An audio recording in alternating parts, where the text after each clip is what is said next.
আসসালামু আলাইকুম। রিফা রান্না রেসিপি থেকে সবাইকে স্বাগতম। আজ আমি আপনাদের পাকা আম ও আটা দিয়ে একদম নতুন স্বাদের নরম তুলতুলে পাকা আমের মালপোয়া বানিয়ে দেখাবো।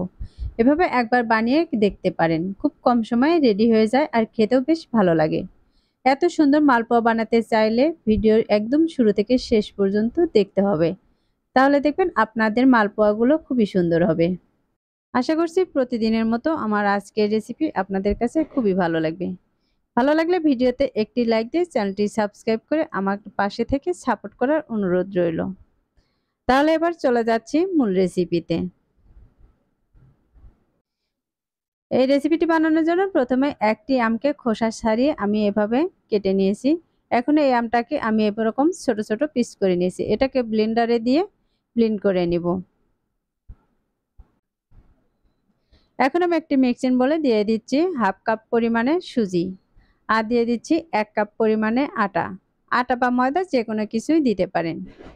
এখন এর মধ্যে দিয়ে দিচ্ছি সামান্য লবণ আর দিয়ে দিচ্ছি আমি যে কাপে আটা নিয়েছি তার 4 ভাগের 1 ভাগ চিনি।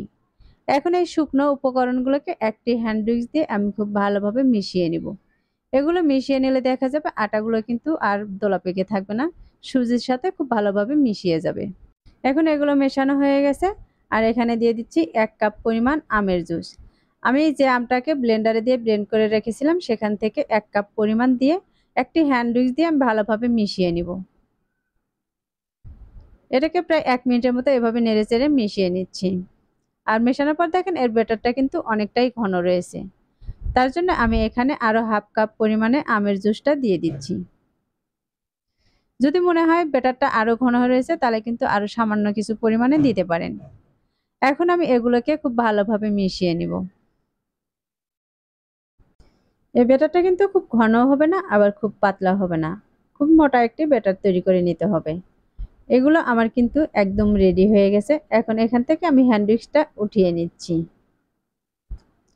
আমি যে চামচ দিয়ে আজকে মালপোয়াটা দিয়ে দিব সে চামচটা দিয়ে আবারও কিছুক্ষণ মিশিয়ে নিচ্ছি।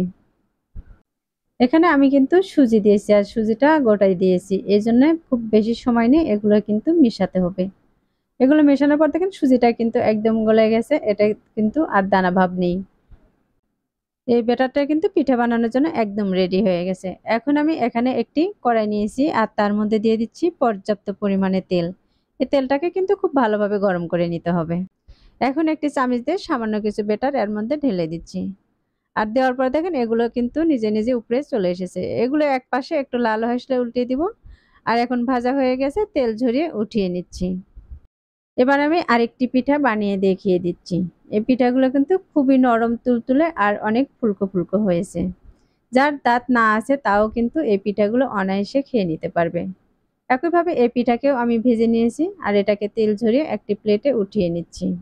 আশা করছি প্রতিদিনের মতো আমার আজকের রেসিপি আপনাদের কাছে খুবই ভালো লেগেছে। রেসিপিগুলো ভালো লাগলে ভিডিওতে একটি লাইক দিয়ে শেয়ার করার অনুরোধ রইল। আর অবশ্যই কমেন্ট করে জানাবেন আমার আজকের রেসিপি আপনাদের কাছে কেমন লেগেছে। আমার চ্যানেলে নতুন এসে থাকলে চ্যানেলটি সাবস্ক্রাইব করার অনুরোধ রইল। এই মালপোয়াগুলো খুবই ফুলকো ফুলকো আর একদম নরম তুলতুলে হয়েছে।